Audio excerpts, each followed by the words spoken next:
Hey, this is Greg Palast, and you're on live with me, Greg Palast, and Lee Camp. If you don't want to be listening to Greg Palast and Lee Camp, you've made a big mistake. So at any rate, here we are broadcasting live from Los Angeles. My name is Greg Palast. I am, well, you can tell by the hat, I'm an investigative reporter. I am the author of The Best Democracy Money Can Buy and the film of the same title, The Best Democracy Money Can Buy, The Case of the Stolen Election, the new edition, How Trump Stole It. And, you know. And we're here with a live audience. Give yourselves a round of applause. Okay, if you can't. Hey! Okay, so we've got a live audience, and I want to warn anyone, if you don't want to be on camera, well, what can I tell you? It's ask the NSA. That's too late for any of that. I want to thank, we're in the lovely home of Howie Gold, our host. Thank you very much, Howie. Give it up for Howie. Okay, and behind the camera, where you can't see her, so I can even use the term lovely, we have the lovely Miss Lenny Badpenny, who's our camera woman and chief investigatrix of the Palast Investigative Fund. And if you want to, anyway, and I have with me tonight, it's a real pleasure to have Lee Camp, the host of the brilliant political satire comedy program Redacted tonight from RT TV. Lee is in town in Los Angeles. Okay, you don't have to hold back. Redacted tonight. And Lee, by the way, will be recording his new live stand-up comedy album show. Yeah, live comedy special. I'm filming it at El Rey Theater here in Los Angeles tomorrow and Saturday. We're nearly sold out, but you know, it should be an exciting night. Special guest Jimmy Dore and Abby Martin, and it'll be a hell of a time. Okay, so tomorrow night, that is Friday, if you're in the Los Angeles area, 8 p.m. tomorrow night, Friday, at the El Rey Theater at Wilshire and South Burnside. 8:30 on Saturday. They're just about sold out, so... There's a rumor Greg Palast will be in the audience as well. The heckler with the hat. I'll be in disguise. Anyway, so, and of course, Lee is also the author of the great book of rants, Moment of Clarity.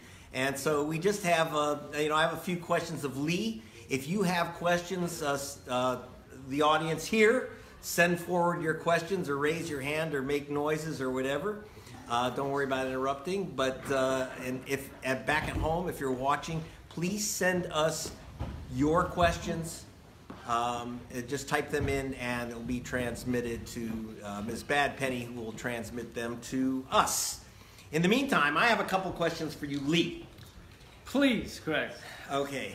You were thrown off Fox Television. Shame on you. Why did they have to throw you off this high-quality news station? Yeah, news in parentheses.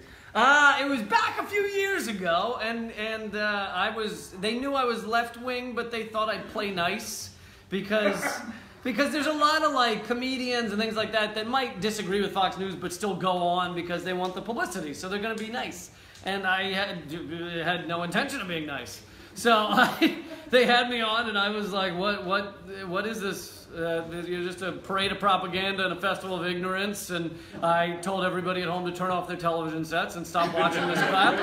And it is odd. TV networks don't like when you tell their audience to turn them off. They, for some odd reason, are not fans of that. So they immediately cut to break and then pretended as if... I just walked out after that. They pretended as if they'd thrown me out of the studio, and that clip went viral. And it was 2008, before like a lot of internet stuff would like necessarily, TV stuff would necessarily go viral. So I didn't think it would be on TV. I thought maybe I'll inform a couple of Fox News viewers, but then it got millions of views. So what happened the next time you went on Fox? Yeah, right. As if there was a next time. Yes. So at any rate, now the other thing is RTTV, Russia Today, as it used to be called.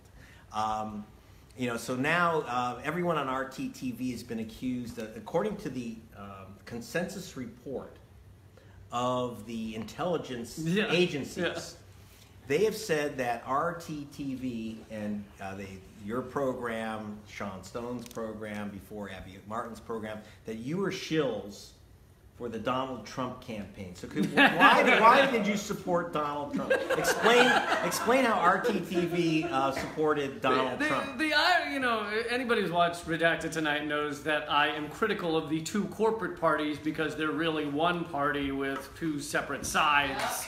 And so throughout the election, I was heavily critical of both. And the irony is, I called Donald Trump things far worse than you would ever hear on CNN. I called him Adolf Hitler, I think, at one point. So I called him awful things, but then they, are like, oh, well, RT's promoting Donald Trump. It's like, no, you're promoting Donald Trump by giving him 23 times as much coverage as Bernie Sanders got during the primary. So they created that monster, and then they try and tell us that we're the ones, promoting him or whatever. But of course, the reason I'm on RT America as well as a lot of other great voices is because you can't be anti-corporate, you can't be anti-war anymore and be on mainstream media.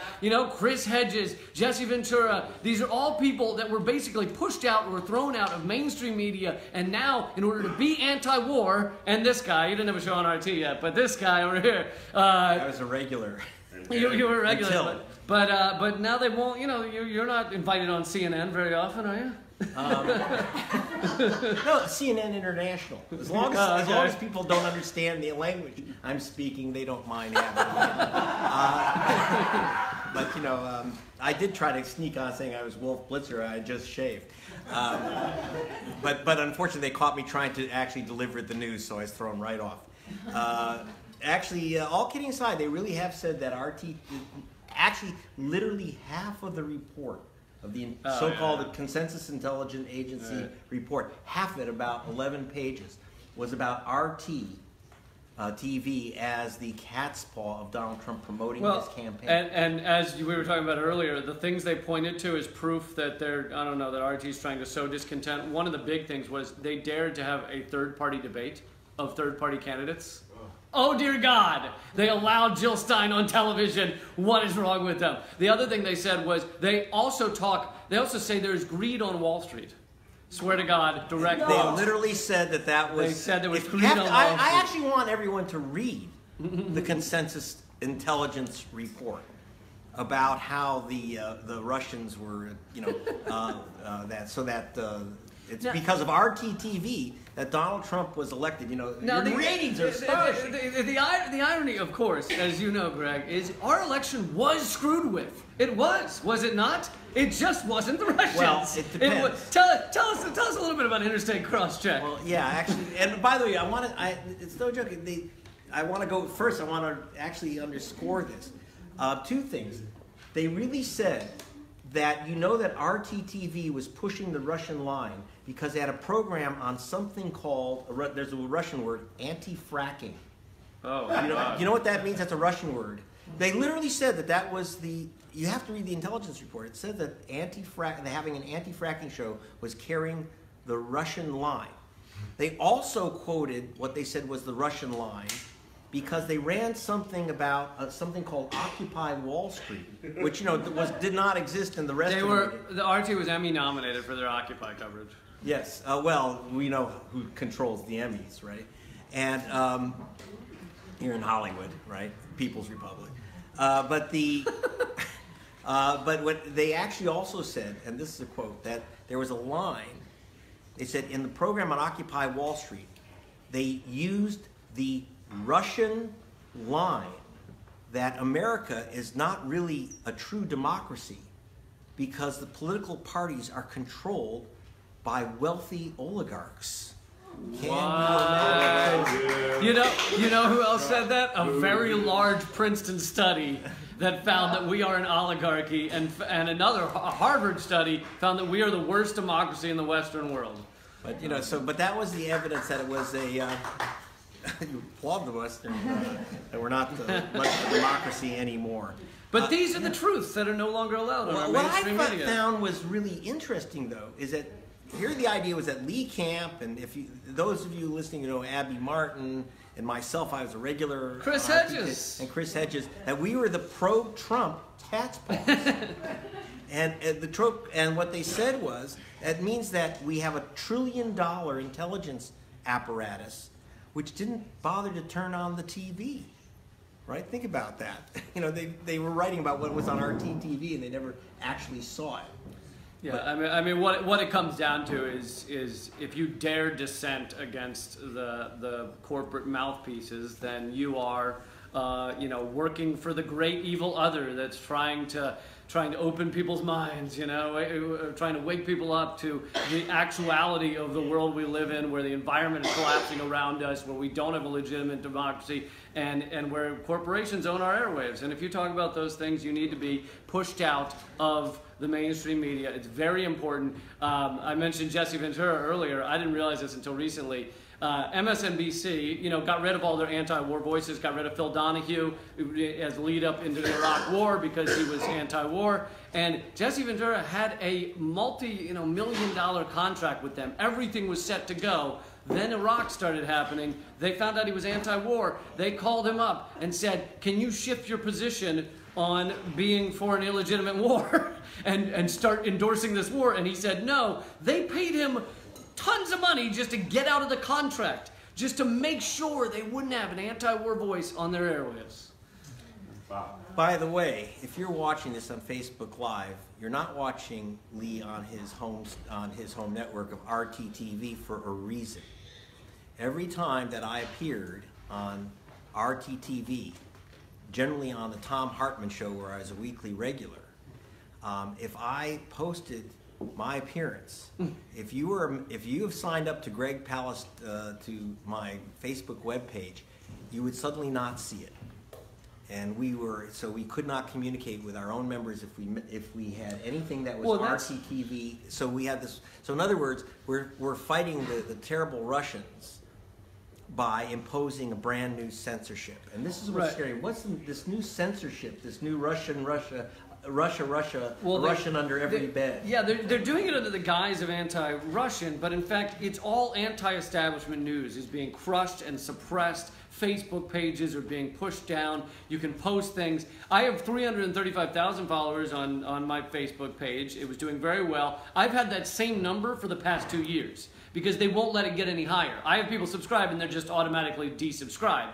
And Google changed their search algorithm. And this hurts all anti-establishment outlets. Democracy Now!, Truthdig, Truthout, Alternet, all of them have been hurt by this suppression. So anybody who may consider themselves a liberal or may consider themselves a libertarian and thinks, well, fine, I don't care about that suppression because I'm not, connected to the scary Russians or whatever. It's used to suppress all anti-establishment voices. It doesn't matter whether you are at RT America or something like that. It's all of them. And candidates. Yeah. So, by the way, candidates as well. Bernie Sanders has been called Russian, right? Jill Stein, and you can't. Well, and the right wing too. Yeah. So let me just note that's what I said, libertarian. Commercial break here. Station ID. You're listening to this subversive material is being brought to you. This is Lee Camp, the host of Redacted tonight from RTTV, and the author of Moment of Clarity, and he is also here in Los Angeles appearing tomorrow night, Friday, and then again Saturday at the El Rey, 8 p.m., Wilshire and South Burnside. And nearly sold out. So if you want tickets, I would grab them now at LeeCamp, kind of in advance. LeeCamp.com or RedactedTour.com. You'll see the Los Angeles link there, but nearly sold out, so grab them. And if you're watching the censored repeat of this on YouTube, let me tell you that you can get more information about my work. This is Greg Palast, the author of The Best Democracy Money Can Buy, the movie of the same title, and get that at gregpalast.com. And you got to see this movie because as boring as democracy is, you somehow made it interesting. You made it exciting. It's a great movie. Well, we had Rosario Dawson and Willie Nelson. We had Santa Claus in there. It's a documentary, so I have to tell you that there is no Santa Claus, but it's actually Ed Asner in a Santa outfit. Richard Belzer and Shailene Woodley and Ice-T. And by the way, Belzer and Ice-T, who are the detectives from Law and Order. Okay, I got that wrong. No, it's Law and Order, SVU. See, all these people in this room in Hollywood actually don't watch television. That's our secret in Hollywood. You watch television. We feed it to you. We don't ever swallow this stuff. But anyway, in the documentary, I pass out at a bar, which is pretty realistic, and get sucked through the TV by Richard Belzer and Ice-T, Detective Munch, and they helped me with the investigation into the theft of the election. Now, you were asking me, because Lee likes to interview the interviewers. Lee was asking about the theft of the election. Now, some of you may have heard that Donald Trump won the election. That's not true, and I'm not talking about the popular vote. In fact, Donald Trump would not have won except for the removal of 1.1 million people from the voter rolls. You don't get a lot of this on CNBC or MSDNC. Got a little of it. Thank you, Joy Reid. But there was a program called Interstate Crosscheck, and that's what won the election for Donald Trump. What is Interstate Crosscheck? Here's how it works. The Trumpster, Agent Orange, said that 3 million people voted twice in 2012. That's how Obama got reelected. And then they were about to, they were doing it again in 2016. But now there's a program which actually began before the election, created by his henchman, a guy named Chris Kobach of Kansas. And if you can't remember that name, just think of Chris Kobach of Kansas, think KKK. KKK created this program called Interstate Crosscheck, where they actually found 3 million people voting twice. That is, they found a woman, and I'm not making this up, named Maria Hernandez in Georgia, and then they found Maria Hernandez in Virginia, and they said, obviously that's the same voter. How could there be? Because Maria Hernandez, as you know, is not a common name, at least for a Republican. And it would be funny, but they actually took, first of all, the woman's actual name on the voter rolls in Virginia is Maria Inez Hernandez, and the one in Georgia is Maria Cristina Hernandez. So they wipe them both off the rolls. So when that woman shows up, and either woman shows up, they say, oh, you can't vote, you've been wiped off. So about 1.1, now I did this investigation for Rolling Stone magazine, and I used to work with for those, if you're unfamiliar with my work, I used to be an investigative reporter for BBC television and for the Guardian newspapers. In case you don't know if you're an American, you may not remember that there's something called investigative journalist. It's a British concept, but I've tried to bring it back to America. That's in the film The Best Democracy Money Can Buy. But so we did for the Guardian, for Al Jazeera. I shouldn't mention terrorist TV, but Al Jazeera and the Rolling Stone. We investigated this double voting claim, and we got undercover and got these lists of these so-called double voters, and it's Maria Hernandez, and it's David Lee, and it's Joseph Levy. In other words, it's all these bluish voters. And that's what won the election for Trump in Michigan and in Ohio. So Trump won Michigan by something like 10,000 votes, right? And they had purged 500,000 voters. Well, they targeted 500. I should say that they purged only 50,000 voters, and 50,000 voters of color in Michigan. Trump won supposedly by 10,700.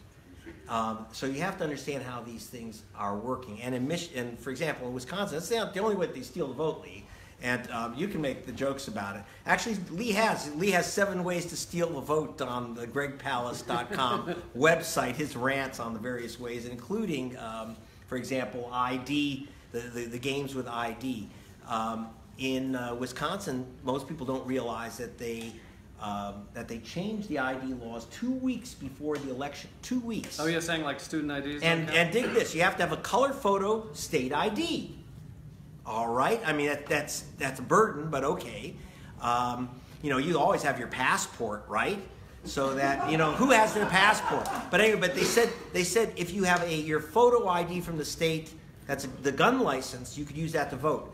But the 150,000 students in the University of Wisconsin system, their state photo IDs were not allowed to be used to vote.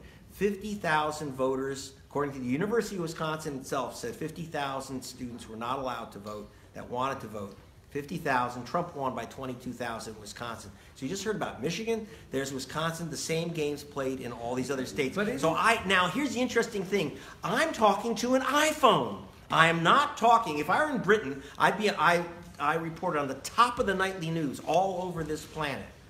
I'd be in a studio broadcasting to 100 million people. And I'm talking now on this iPhone because that's what's happened to investigative reporting and real news and real analysis. And believe me, what we use real analysis just because he's making you laugh, because otherwise you cry. Okay. Well, I was going to say, what's incredible is you have all of this Mick resistance about how, oh, the Russians tried to steal our election, and they're not actually fixing any of the actual election, shenanigans that went on. There's no effort to try and fix this stuff from the corporate Democrats or the Republicans, because it's tough to figure out why. I mean, I guess they both benefit from the system as it is. Like, all of Congress got into office under our current screwed up system, so I guess they're not like, hey, let's change this, let's screw with this. Well, here's a question. We're sitting here in Hollywood, California. By the way, this is Greg Palast speaking to you from Hollywood. I'm here with Lee Camp, the great host of Redacted tonight. Don't miss that show, even if the NSA will be watching right alongside you. So make some extra popcorn. But do catch Lee, and he'll be this Friday and Saturday, that's tomorrow and this Saturday, at the El Rey, doing a comedy turn with the great Jimmy Dore. And Abby Martin will be there. Yeah, I'll be taping my new special, and then and the special guests doing a little bit at the beginning will be Jimmy Dore and Abby Martin, and it should be a great time. I'm also touring the Northeast next week, by the way. So anybody in the Northeast wants to come to a show, wants to have their name written down. LeeCamp.com. Check out the schedule there.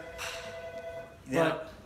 Now, I wanted to mention, by the way, while we're goofing around, we are in California, and if you're asking about why don't the Democrats complain about vote suppression, and I did a calculation.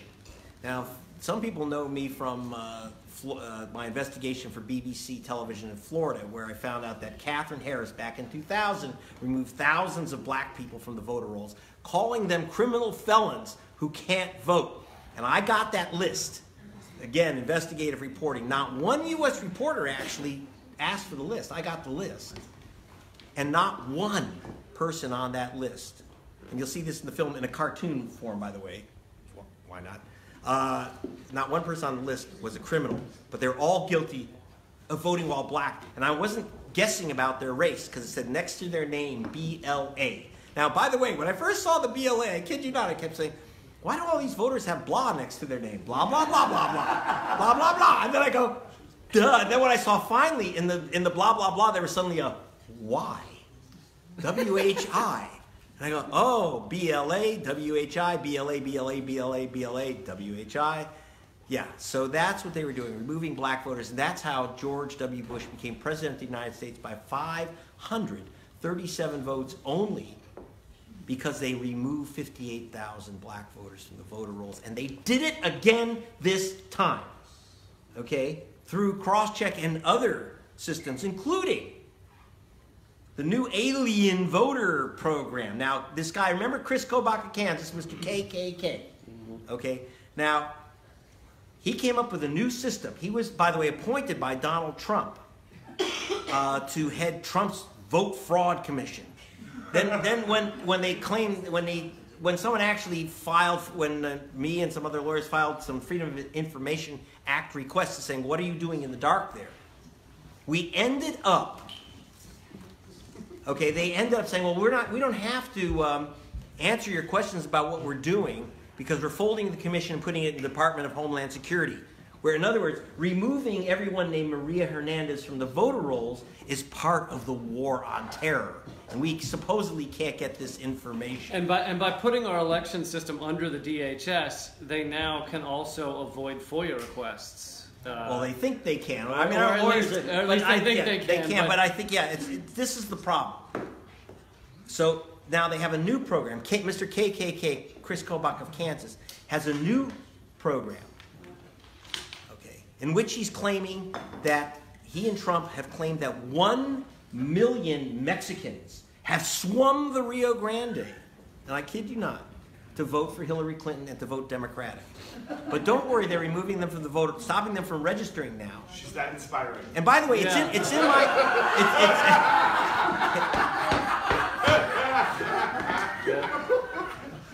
People saw her speak, why and they were were people like, laughing at that? diving into the river. It is time to get... cross into America. Right? Brave all dangers. In fact, actually, we do have pictures of the aliens coming out to vote for Hillary in my film, The Best Democracy Money Can Buy. I kid you not. We have an alien spaceship, and all these aliens get out wearing sombreros that say Hillary on them.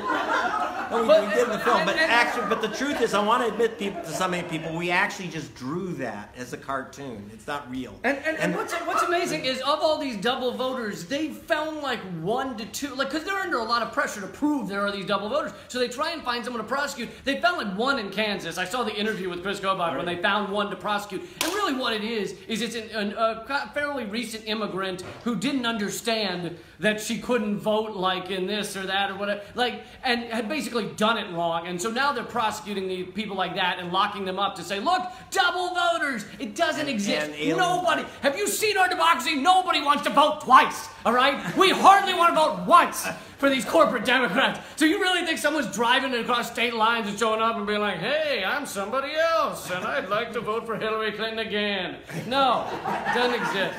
Yeah, so now the new thing is, so what he's actually done is said that you have to prove you're a citizen to vote. Now that may sound sensible, except guess what? We aren't Red China, so we don't have citizenship cards. We have only 2 major forms of proving you're a citizen in America. One is a passport, and you know all the homies that have just come back from the Alps with their passports. So there's your passport or your original birth certificate. Ask Mom where she put that, right? So the result has been that 1 in 7 people trying to register to vote in Kansas have been blocked because they don't have their passport or their original birth certificate. Now, the national media ignored this because, well, it's just Kansas. But you have to understand the voter ID law that made Trump president by winning him Wisconsin started in Iowa. As soon as the Supreme Court approved it, it went to 30 states.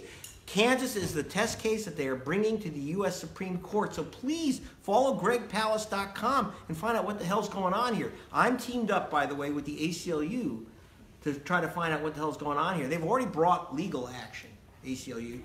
Now, a judge said, would you show me one of the 36 young people, basically, that you blocked from voting? Can you tell me that one is an illegal alien voter? 1 out of 36,000. Chris Kobach couldn't find 1. So she said, put their names back on the voter rolls. None of them were allowed to vote in 2016. He refused. None of them were allowed to vote. So what happened, the ACLU did go back with legal women voters and went to the judge. The judge, by the way, has found Chris Kobach guilty of criminal contempt of court. But, and he has to, by the way, the irony is that the fine is to pay the ACLU their fees, which is good. But, dig this. Chris Kobach is running for governor. All it did was improve his chances of being governor. Now, here's the other problem. Look at your Supreme Court. It's all Chris Kobach KKK buddies. Okay? So look out. When they pull this stunt of making you prove you are a citizen, that's going to be 1 million voters blocked. 1 million voters blocked. So stay tuned at GregPalast.com to find out what's going on. And when I get too grim about it, I just throw the material to Lee, and he makes this weird shit funny. At times.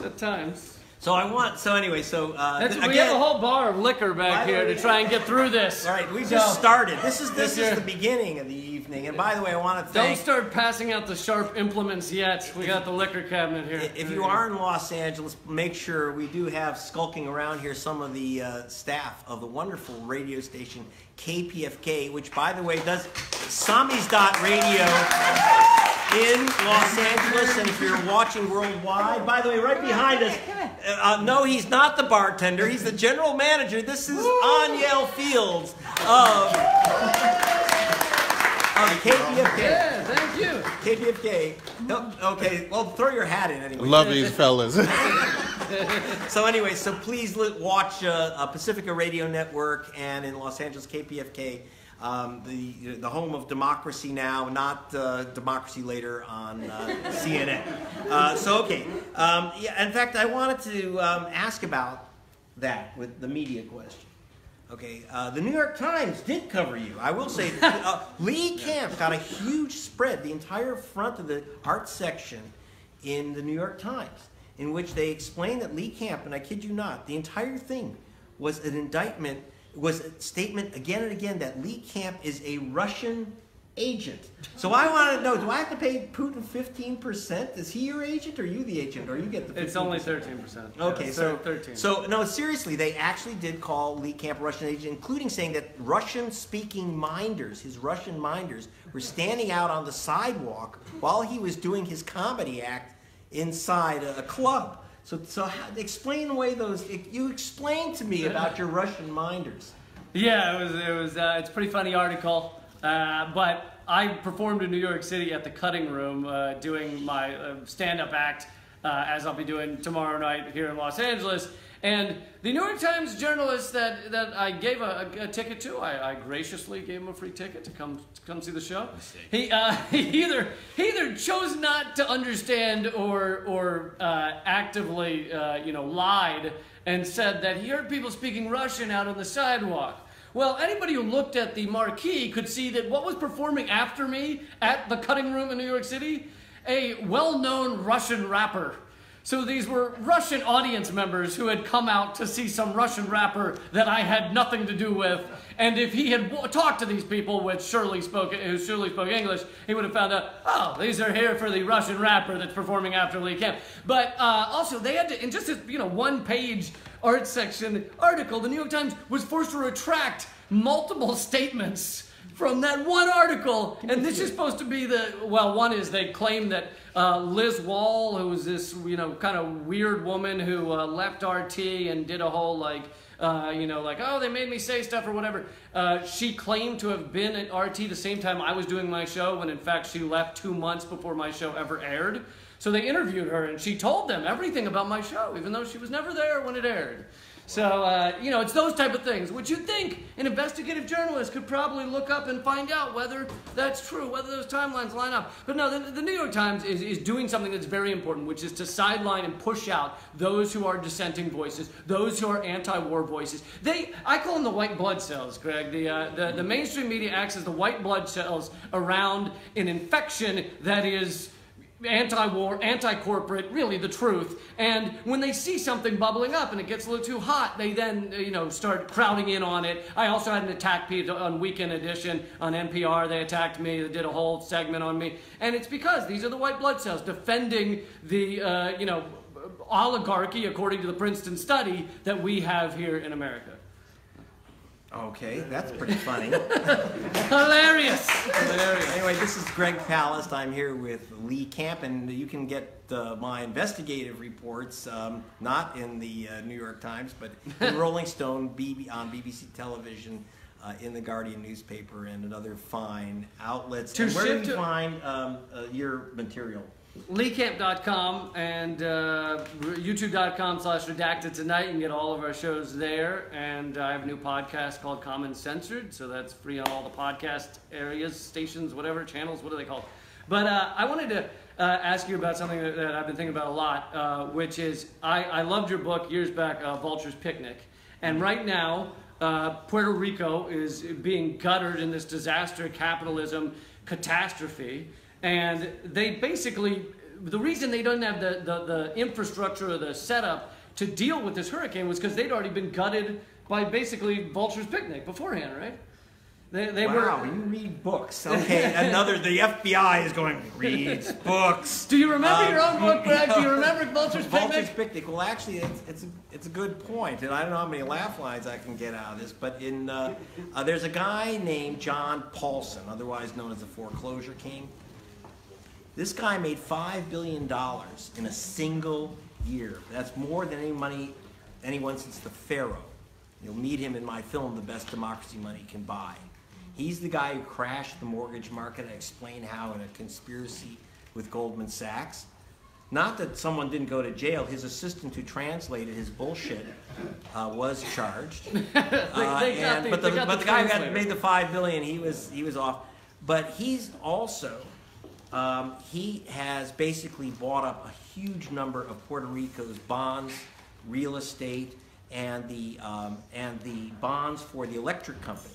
So when the hurricane came along, you have to understand the reason why all the lights went out in Puerto Rico, and as we speak, most of the lights are still not on in Puerto Rico, is that the system was already completely gutted and destroyed because Paulson and his vulture investor buddies refused to allow the Puerto Rican Electric Authority to fix its system, to prepare itself for a hurricane. It would not allow preparation for a hurricane. So when the hurricane occurred, believe it or not, the system blew down. That's what happened. Wow. Okay, so it was, as Lee said, it was a vulture attack first. The hurricane was just the coup de grace. So if you stop the fire, if you take away the fire department's hoses and the building burns down, it's not the fire. It's a son of a bitch that cut the hoses that let the building burn. So now I'm going to let me take a couple questions, and then I want to get to, by the way, because when we ask about why are where are the Democrats, I'm going to ask you, I'll ask the question that 85 people ask. Where's the Democratic Party? Okay, and they're so busy, and I'll tell you this story in a minute after we take some questions, so busy scarfing up their own ballot, they're so deep in their own ballot shenanigans that there's no time to complain about the Republicans. So any questions? Yes, sir. Yeah, these are social internet news networks. They report on their sin. The question I got for both of you, we know your primary thing is the vote blocking, right?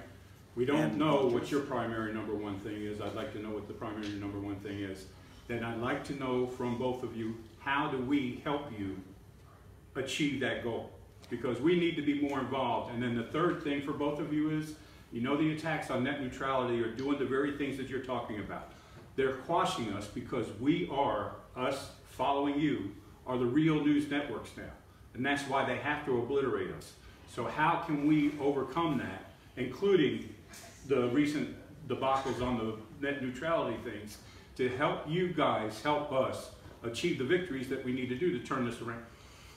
Well, first of all, thank you. I appreciate it. we can do this together. I don't really have a number one thing because I do try and cover so many issues, but I'd say one of the biggest things, and I've been hitting on it a lot recently, is our pro-war economy that is also our pro-war media, that is, and the amount of money that is dumped into that is astronomical. I did a column for Truthdig recently about the $21 trillion, trillion with a T, that has gone, that's unaccounted for spending at the Pentagon. And this is the DOD Inspector General's report of 2016 said that in 2015, $6.5 trillion was unaccounted for spending. All right, these are the DOD Inspector General's own numbers. An economist, Mark Skidmore, has done a lot of work on this, and you can read his stuff on it, but the mainstream media is completely silent on this. And basically what this amount of money is, which you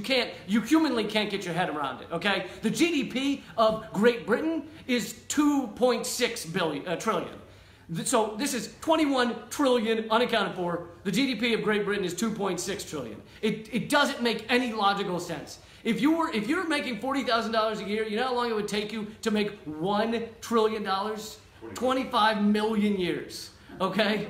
This amount of money is astronomical, and what it shows really is that we could afford, because the government can create our fiat currency, afford to do all of the things that progressive want to do. We can afford healthcare, we can afford good education, we can afford all of these things. And instead, it's all a military, it's a pro-death, pro-war economy that is set up here. It is profit over all else. And that's one of the biggest things I'm talking about, because these are intertwined. Like, if you want healthcare over here, you have to talk about military over here. They're not separate. They're one and the same. And I think we should really be, I think that information changes everything. Yeah, well, now, this is bad news, because when you said it's going to take 25 million years to get $1 trillion. See, I've been saving up for my next war, and now I forget it. But no, okay, I finished after the first trillion, after the first million years. Yeah, it's easy. Okay, go ahead, young lady. Okay. Anyway, thank you. This has been a great evening. Just first of all, Oh, thank you. And by the way, this is Greg Palast, this is Lee Camp, and we're live from Hollywood. I have a question actually for each of you, so I'll start with you first. With all this blather about how the Russians stole the election because they turned people against Hillary and therefore everybody voted, against Hillary, I can almost understand that you could try to push that, but since our elections are not really democratic and they're elected by the Electoral College and the Electoral College voted him in, how the hell did the Russians influence the Electoral College if you're following... The Russians got to the Electoral College. Yeah, they manipulated all the electors. Well, I have to say that whoever they want. I don't dismiss the theory that the Russians won the election for Donald Trump. It was Putin who told Hillary, "Don't campaign in Wisconsin." He did, right? Yeah. And he said, "Go to Detroit and defend NAFTA." And then, defend NAFTA and defend fracking around the world. And, right. So okay. There is the question is not whether Donald Trump played footsie with the Russians, because we have those memos and the stuff. But the question is whether it made a difference. And what I'm concerned with, and what we're trying to do, and our camera woman, Miss Badpenny, is on her hands and knees. I'm not going to turn around the camera, but she is trying to sneak in a meal during working hours. Okay. But at any rate, the question is, does it make a difference? And here's the problem. We are sitting here. He's a comic. And he's asking me about the suppression of the vote and a system called interstate crosscheck. I don't get that question on the petroleum broadcast system on PBS. Okay? I can't be asked that question. Okay? Right. And, and people say, oh, well, there were some good people like Bill Morris. Just so you know, Bill Morris is not on PBS. He refused to be on PBS. He was carried by some of those stations. He says, I'm not going to let those sons of bitches direct my work. He would not appear for PBS. Because you look at that, I remember doing investigations for BBC. Now understand, BBC has an agreement with ABC television. And I could never, it's interesting, I do my BBC reports, ABC could get them for free. But they never got on the air in America. I do these major reports about like the removal of black people from the voter rolls in Florida in 2000, the secret meetings, the secret plans for the war in Iraq. I actually got the plans for the oil fields of Iraq from the Bush administration. The physical plans. Thank you, Ms. Badpenny, who was chief investigator, actually got the plans with me for those with her year of work. Investigative reporting. American reporters, try it. It's interesting. But the thing is that we did not get. We couldn't get on ABC. That's when I discovered this thing called the internet. It was even before Google. I set up the very first journalist website. And thank you, BBC. And BBC let me kind of slip off my reports for no charge to a program called Democracy Now! And so we got around that system. So now they have to, because I had this open highway of information to America, which didn't have to go through the tight sphincter of the CBS eyeball. By the way, there is no CBS eyeball. Not an eyeball. That's just a pimple on the Viacom rectum. So I didn't have to go through that. And I got the people directly, so they have to eliminate net neutrality. They need net bias. They should call it what it is. Net bias for hire. So now we have a question from the Facebook Live audience, please. Yes. How do we take care of the bankers who really run the world? Take care of? How do we take care? The question was, how do we take care? How do we take care of the bankers who really run the world? I think they're doing a good job of taking care of themselves, but I think a lot of it. But all kidding aside, exposure. I mean, Lee actually read a book, and until Patriot Act 3, you're allowed to read my books. It was called Vulture's Picnic, which is actually my favorite. And it is the story of how financial vultures have been chewing up the planet. It's my investigation around the world, undercover, inside out. Well, it's about debt. They buy up debt, and you were talking mainly about the individuals, but this is what the IMF, the World Bank, does in a kind of different way. but they buy up the debt of these countries. They put them into debt, and they are then under that system forever. They can't get out of the debt. They're just paying the interest on the debt. So you can keep people under control with war, which we often do, or you can keep them under control with debt, with our banking system. And it's funny, the ones that we often invade with war are the ones that weren't under our debt system. Like, we couldn't control them with the debt. Got to go to the war. There's a Harvey Wasserman back there. You'll have to take my word for it. That's Harvey because you're not turning the camera around. Go ahead. What's your question? On my Solartopia show today. All right. You guys are great. Yeah. And, Thank you. Since you have insight into the Russians, can you tell me if I don't think I do. I don't think I do. if Putin is Don Corleone, is Trump Fredo? Or, in other words, what's the difference between the Trump administration and organized crime? Well, in terms of the second way you phrased it, I think nothing. I think Let me Trump, repeat the question. So that okay, the question was: is there a difference between the Trump administration and organized crime? Well, how organized is Trump? I think Trump is not that organized. Yeah, he's not that organized. But I think he's absolutely corrupt, and they'll find all sorts. I hope in his business dealings they'll find all sort of corruption charges and everything. Absolutely, they should and they will hopefully. But it's like, on what is that really where you like? I don't think that's where I think there should be an investigation into his corruption. But is that where all of our nation's mental energy, everything should go into? You get rid of Trump, you have Pence, all right? Yeah. Like you don't have. Doesn't change things that much, and like. Yes, I say have the investigation, but I say also maybe we should all be standing up against the corrupt two-party system that is owned by these corporations. They're all taking, millions and billions of dollars from them, and you're the resistance. Oh, you corporate Democrats, you're the resistance. Are you resisting Big Pharma? Well, no, not Big Pharma. Are you resisting the big banks? Well, no, not the big banks. Are you resisting, standing up for all of these other things? You can go down the list. Wall Street exploitation across the world. Are you resisting war? Oh, no, not against war. We gave Trump unlimited war powers. Well, then what is it you're resisting? Well, porn star hush money? Like, stand up and actually resist something. Great. Okay. Let me grab this one over here first. Go ahead. Mr. Palast, would you please inform your audience who Wilbur Ross is and why it matters? Okay. Thank you. Wilbur Ross. Okay, Wilbur Ross, by the way, who is your Secretary of Commerce. Okay, he is a billionaire. Unlike Donald Trump, who plays a billionaire on television, Wilbur Ross really is a billionaire. Now, and I actually knew Wilbur, and I knew him and some of his wives. He's on number 6. They get taller and blonder and younger, but while he gets shorter and squatter.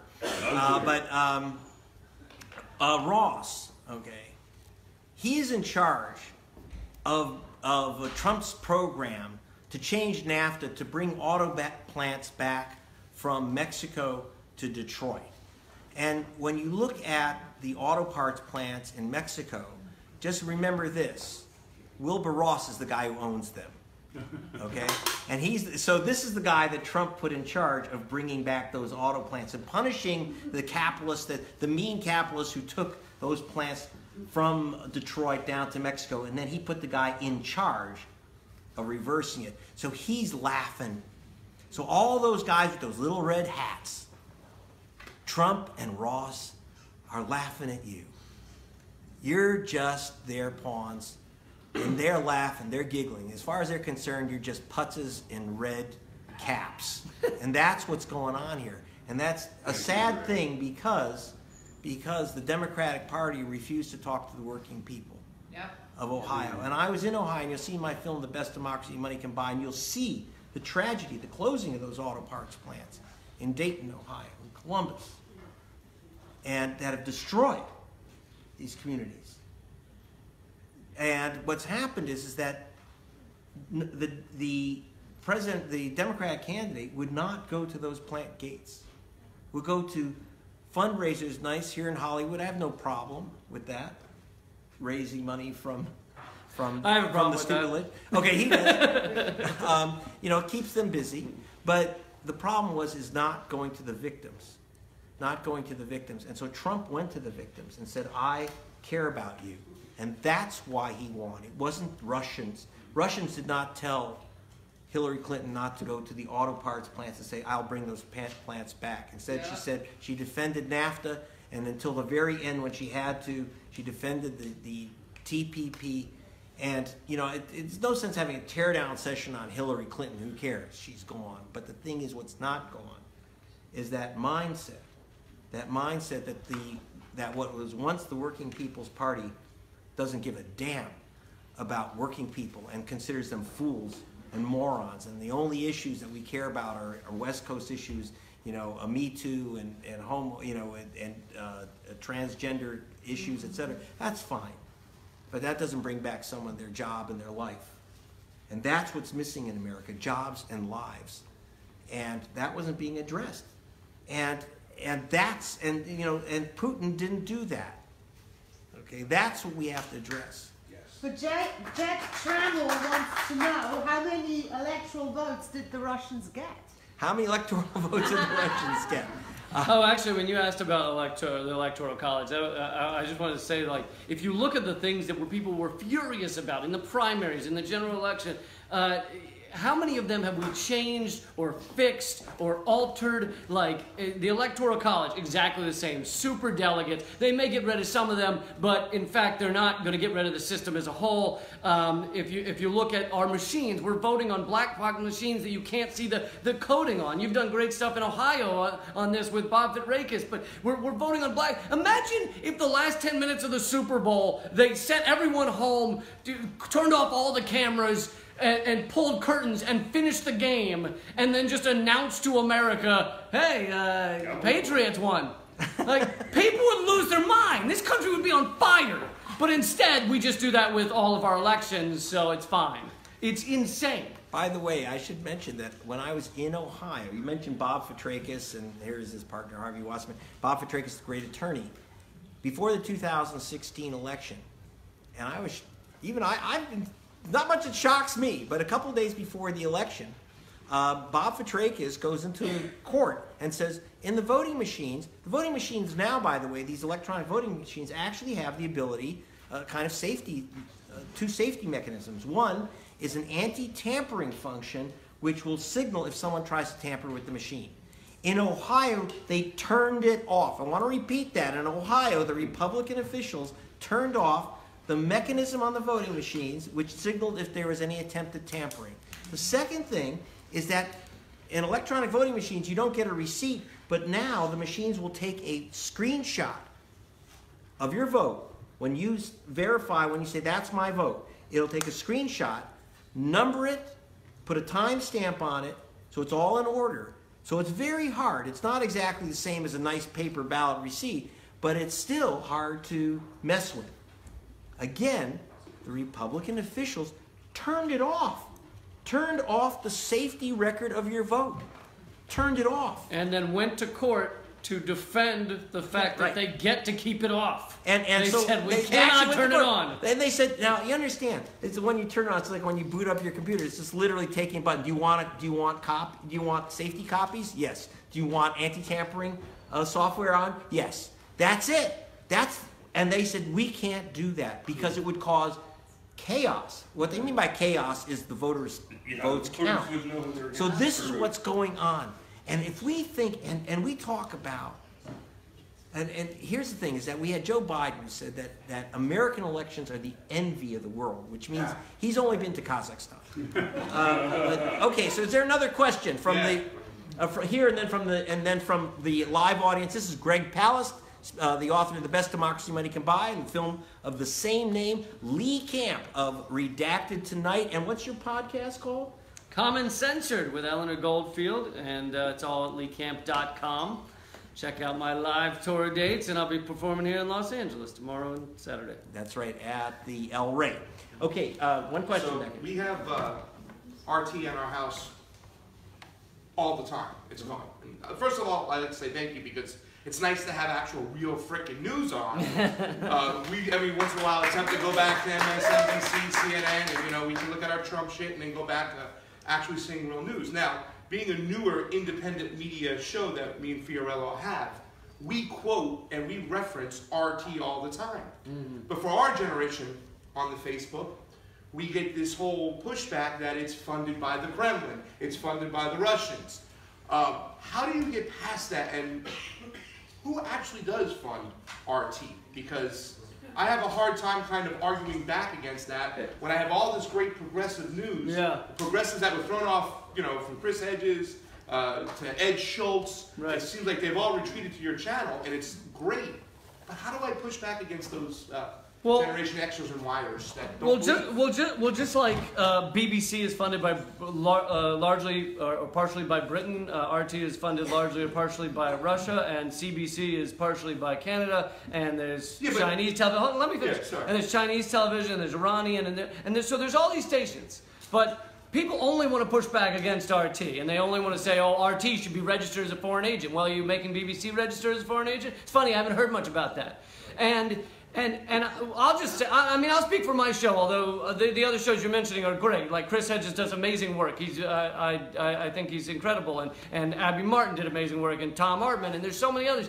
But I'd say, look at the primary sources that I'm quoting on my show. And I always try, I can't always say every source because we're going through a million at once, but you can see them in the background of every quote reveal. You'll see at the top where I'm getting my news from and what I'm quoting from. I'm never just making this shit up. I'm never just going, hey, military, you know, did something. It's always coming from something else, and you can look at that and you go to other sources and see, vouch for where I'm getting my shit. And, you know, so if they want to say, oh, it's RT, well, then go, well, did you actually Google the numbers? Did you actually Google what the guy said? Because you're going to find out that, oh, guess what? It came from the other sources that you claim you can respect, but you can't respect this one. Fine, do your research. I'm talking to them. Do your research. Figure out where it's coming from. But I'm always using the sources that I think people respect out there. So. Right. No one ever says, "Well, we don't buy what we hear on NBC because it's backed by big pharma." This is corporate media, CNN, MSNBC, all of Fox News. And they're all funded by. Why do you think Raytheon and Lockheed Martin pay for ads on CNN? Yeah. I'll tell you what. It's not because anyone's going to buy a tank tomorrow.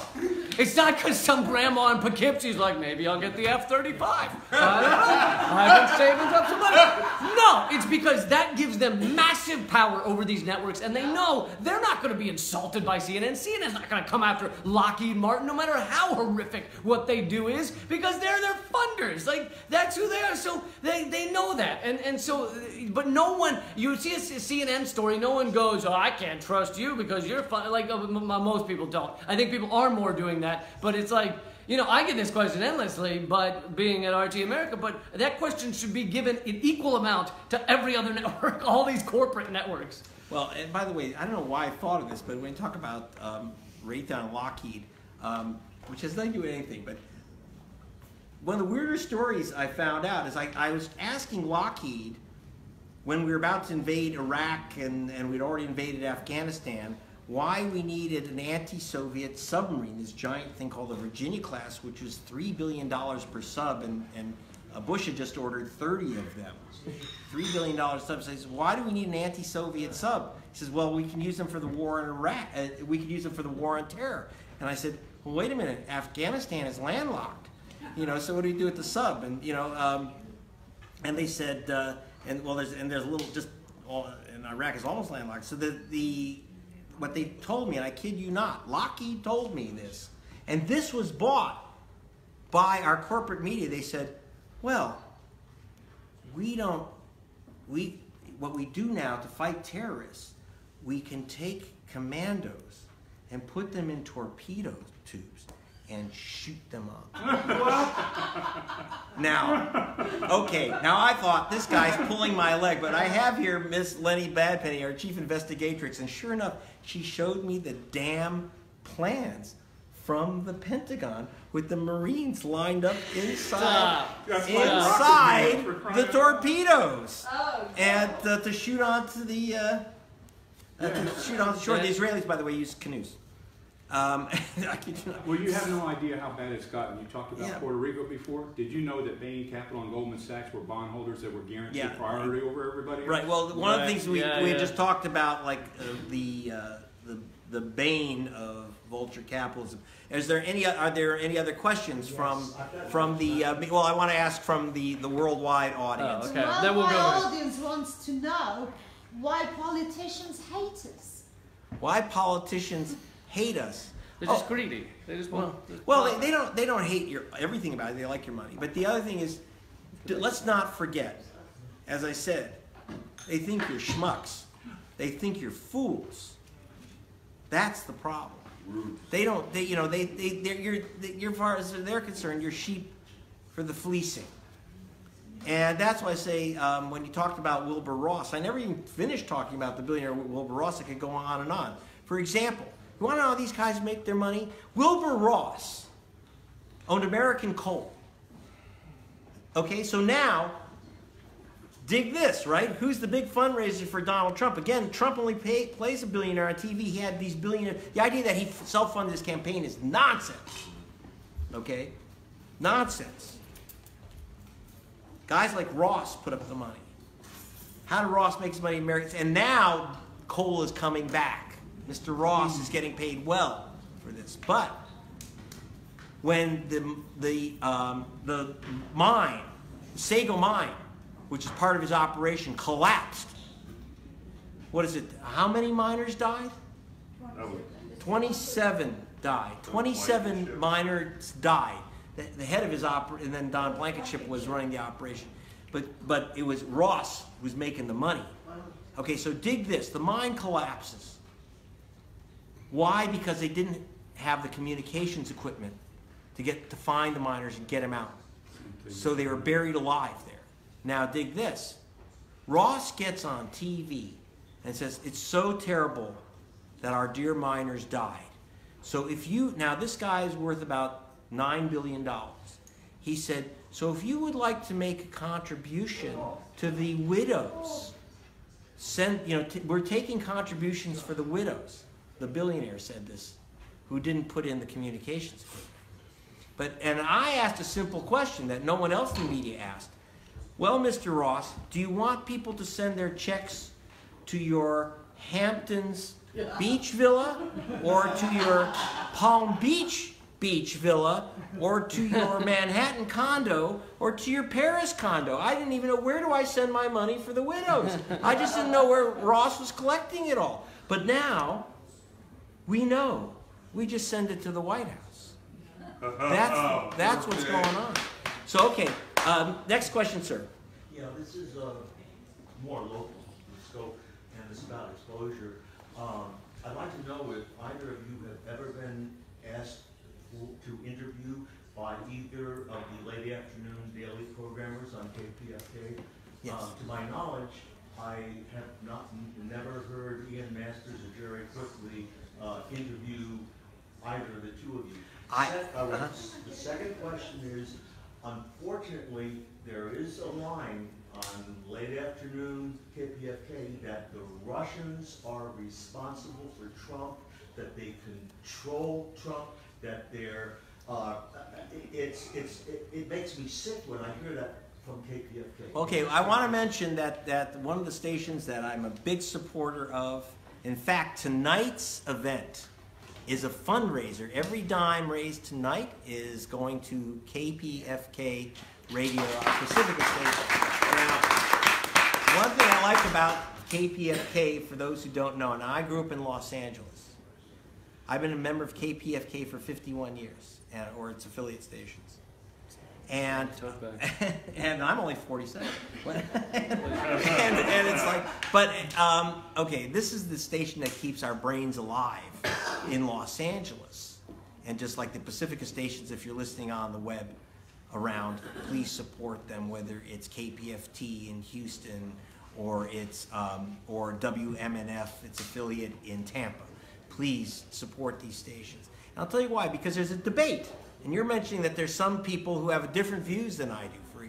There's one guy on the air, one guy who's very, very close to me, a good friend of mine, Jerry Quickly, who I'm on his program, by the way, all the time.